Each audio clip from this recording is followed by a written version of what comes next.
Hi hi ಎಲ್ಲಾ big boss ಅವರ್ಸಿಗೆ ನನ್ನ ಕಡೆಯಿಂದ big hi. Big boss Kannada season 12 ನ ವಿನ್ನರ್ ಆದಂತಹ ನಮ್ಮ ಗಿಲ್ಲಿ ನಟ ಅವರ ಫಸ್ಟ್ ಮೂವಿ ಏನ್ ಪಲಾರ್ ಸಿನಿಮಾ ಇದೆ. ನಿಜವಾಗ್ಲೂ ಕೂಡ ಸೂಪರ್ ಆಗಿ ಶೂಟಿಂಗ್ ಆಗ್ತಾ ಇದೆ. ಸೂಪರ್ ಆಗಿದೆ ಎಲ್ಲದೂ ಕೂಡ. KVN ಪ್ರೊಡಕ್ಷನ್ ಅವರು ಆಯ್ತಾ ನಮ್ಮ ಗಿಲ್ಲಿ ಅವರ ಮೂವಿಗೆ ಆಯ್ತಾ ದುಡ್ಡು ಹಾಕಿದ್ದಾರೆ. ಗೊತ್ತು ನಿಮ್ಮೆಲ್ಲರಿಗೂ KVN ಪ್ರೊಡಕ್ಷನ್ ಅಂದ್ರೆ ಒಂದು ನಮ್ಮ ಇಂಡಿಯಾದಲ್ಲೇನೆ ಒಂದು ಒಳ್ಳೆ ಪ್ರೊಡಕ್ಷನ್ ಕಂಪ್ನಿ ಅಂತಾನೆ ಹೇಳ್ಬೋದು. ಒಳ್ಳೆ ನಿರ್ದೇಶಕರು, ಒಳ್ಳೆ ಎಲ್ಲಾನು ಒಳ್ಳೇದಿದೆ. ಬಟ್ ಯಾಕೆ ಹೀರೋಯಿನ್ ಆಯ್ಕೆ, ಹೀರೋಯಿನ್ ಯಾಕೆ ಪಳಾರ್ ಸಿನಿಮಾ ರಿವೀಲ್ ಮಾಡ್ತಿಲ್ಲ ಅಂತ ನಮ್ಗಂತೂ ಗೊತ್ತಿಲ್ಲ. ಬಟ್ ಇಲ್ಲಿ ಒಬ್ಬರ ಹೆಸರು ತುಂಬಾ ಕೇಳ್ಪಡ್ತಾ ಇದೆ.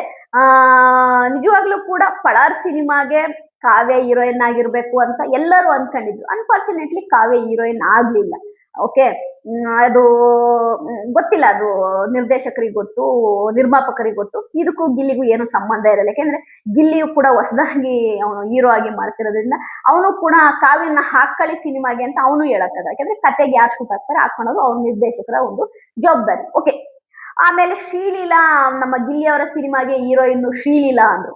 ಅದು ಕೂಡ ಯಾಕೋ ಅಲ್ಲಿಗೇನೆ ಅದು ಮುಗಿತು. ಯಾಕೆಂದ್ರೆ ಸಿನಿಮಾ ತಂಡದವರು ರಿವೀಲ್ ಮಾಡೋ ತನಕ ನಾವು ಎಷ್ಟೇ ಹೆಸರುಗಳನ್ನ ಹೇಳಿದ್ರು ಕೂಡ ಅದೊಂದು ಅನುಮಾನದಿಂದಾನೇ ನೋಡಂಗಾಗುತ್ತೆ.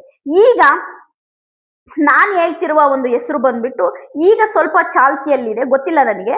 ಈಗ ಸ್ವಲ್ಪ ಈ ಹೆಣ್ಮಗಳ ಹೆಸರು ಕೇಳಿ ಬರ್ತಾ ಇದೆ. ನಾನು ಕೂಡ ಫಸ್ಟೇ ನೋಡ್ತಾ ಇರೋದು. ನಮ್ಮ ಗಿಲ್ಲಿ ಅವರ ಪಳಾರ್ ಸಿನಿಮಾಗೆ ಹೀರೋಯಿನ್ ಆಗ್ತಿರುವಂತಹ ಹುಡುಗಿ ಯಾರಪ್ಪ ಅಂತಂದ್ರೆ ಮಂಗಳೂರಿನ ಬೆಡಗಿ ಪಳಾರ್ ಸಿನಿಮಾದ ನಟಿ ಅಂತ ಹೇಳ್ತಾ ಇದ್ದಾರೆ. ಅವ್ರ ಹೆಸರು ಬಂದ್ಬಿಟ್ಟು ವಿನಯ ರೈ ಅಂತ. ಅವ್ರ ಹೆಸರು ಬಂದ್ಬಿಟ್ಟು ವಿನಯ ರೈ ಅಂತೇಳಿ. ಹೆಣ್ಮಗಳು ಮಾತ್ರ ತುಂಬಾ ಮುದ್ದಾಗಿದ್ದಾಳೆ, ನೋಡಕ್ಕಂತೂ ಎರಡು ಕಣ್ ಸಾಲದು. ಈ ಹೆಣ್ಮಗಳು ಬಂದ್ಬಿಟ್ಟು ಆಯ್ತಾ ಮಾಡಿದ್ದಂತ ಸಿನಿಮಾ ಬಂದ್ಬಿಟ್ಟು ಅರಾಟನ ಸಿನಿಮಾದಲ್ಲಿ ಹೀರೋಯಿನ್ ಆಗಿದ್ದಾರೆ. ಅದೇ ರೀತಿ ಭಾವಪೂರ್ಣ ಅನ್ನೋ ಒಂದು ಸಿನಿಮಾದಲ್ಲೂ ಕೂಡ ಹೀರೋಯಿನ್ ಆಗಿದ್ದಾರೆ. ಅದೇ ರೀತಿ ಎಲ್ಲೋ ಜೋಗಪ್ಪ ನಿನ್ನ ಅರಮನೆ ಅನ್ನೋದ್ರಲ್ಲೂ ಕೂಡ ಹೀರೋಯಿನ್ ಆಗಿದ್ದಾರೆ. ಆಮೇಲೆ ನಮಸ್ತೆ ಸಿಂಧೂರ ಅನ್ನೋ ಸಿನಿಮಾದಲ್ಲೂ ಕೂಡ ಹೀರೋಯಿನ್ ಆಗಿದ್ದಾರೆ. ಅಂದ್ರೆ ಸುಮಾರು ಸಿನಿಮಾಗಳನ್ನ ಮಾಡಿದ್ದಾರೆ ಇವರು. ತುಳುನಾಡಿನ ಬೆಡಗಿ ಅಂತಾನೆ ಹೇಳ್ಬೋದು. ನೋಡಕ್ಕೆ ತುಂಬಾ ಬ್ಯೂಟಿಫುಲ್ ಆಗಿದ್ದಾರೆ. ಸುಮಾರು ಸಿನಿಮಾಗಳನ್ನ ಮಾಡಿದ್ದಾರೆ. ನೋಡಕ್ ಮಾತ್ರ ತುಂಬಾ ಚೆನ್ನಾಗಿದ್ದಾರೆ. ಒಂಥರ ಹೆಂಗೆ ಹೇಳಿ, ನಮ್ಗೆ ಶ್ರೀನಿಧಿ ಗೊತ್ತಾ, KGF ಅಲ್ಲಿ ಮಾಡಿದ್ರಲ್ವಾ ಶ್ರೀನಿಧಿ, ಸೇಮ್ ಶ್ರೀನಿಧಿನ ನೋಡೋದಂಗಾಗುತ್ತೆ. ತುಂಬಾ ಮೈಕಟ್ಟು, ಸುಂದರವಾದ ಮುಖ, ಉದ್ದ ಕೂದ್ಲು, ನೋಡಕ್ಕಂತೂ ಎಕ್ಸ್ಟ್ರಾಡಿನರಿ ಆಗಿದ್ದಾರೆ. ವಿನಯ ರೈ ಅಂತೇಳಿ ಅವ್ರ ಹೆಸರು, ಮಂಗಳೂರಿನ ಬೆಡಗಿ. ಅವ್ರು ಮಾಡಿದಂತಹ ಎಲ್ಲೋ ಜೋಗಪ್ಪ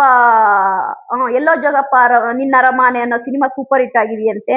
ಅದೇ ರೀತಿ ಅವರು ಇತ್ತೀಚೆಗೆ ಮಾಡಿದಂತ ಸಿನಿಮಾ ಕೂಡ ಹಿಟ್ ಆಗಿದೆ ಅಂತ ಹೇಳ್ತಾ ಇದ್ದಾರೆ. ಅದೇ ರೀತಿ ನಮಸ್ತೆ ಸಿಂಧೂರ ಅನ್ನೋದು ಕೂಡ ಸೂಪರ್ ಆಗಿದೆ ಅಂತ ಹೇಳ್ತಾ ಇದ್ದಾರೆ.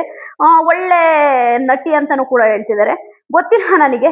ಗಿಲ್ಲಿ ಅವರ ಸಿನಿಮಾಗೆ ಮಂಗಳೂರಿನ ಬೆಡಗಿ ನಟಿಯಾಗಿದ್ದಾರೆ ಅಂತ ಗೊತ್ತಾಗ್ತಾ ಇದೆ. ವೆರಿ ಸೂನು ಪಳಾರ್ ಸಿನಿಮಾದ ನಿರ್ದೇಶಕರು ರಿವೀಲ್ ಮಾಡ್ತಾರೆ. ಒಟ್ಟಾರೆ ಇದು ಎಲ್ಲ ಒಂದು ಗಾಸಿಪ್ ಸುದ್ದಿ. ಇದು ಕನ್ಫರ್ಮ್ ಅಂತಾನು ನಾನು ಹೇಳಲ್ಲ, ಒಂದು ಗಾಸಿಪ್ ಸುದ್ದಿ.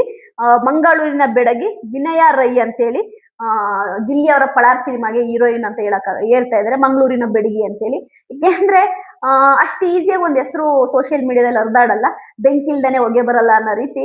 ಯಾಕೆ ವಿನಯ ರೈ ಅವರ ಹೆಸರು ಓಡಾಡ್ತಿದೆ ಅಂತ ಗೊತ್ತಿಲ್ಲ. ನೋಡೋಣ ವೆರಿ ಸೂನು ಆಯ್ತಾ, ಯಾರು ಪಳಾರ್ ಸಿನಿಮಾದ ಹೀರೋಯಿನ್ ಅನ್ನೋದು ಗೊತ್ತಾಗುತ್ತೆ. ನನಗಿರುವ ಮಾಹಿತಿಯ ಪ್ರಕಾರ ಮಂಗಳೂರಿನ ಬೆಡಗಿ ವಿನಯ ರೈ ಅವರು ಪಳಾರ್ ಸಿನಿಮಾದ ಹೀರೋಯಿನ್ ಅಂತ ಹೇಳ್ತಾ ಇದ್ದಾರೆ. ನೋಡೋಣ ನಮ್ಮ ಚಿತ್ರತಂಡ ಯಾವಾಗ ರಿವೀಲ್ ಮಾಡುತ್ತೆ ಅಂತೇಳಿ. ನಾನು ವಿಡಿಯೋ ನಿಮ್ಗೆ ಇಷ್ಟ ಆದ್ರೆ ಲೈಕ್ ಮಾಡಿ, ಬಾಯ್.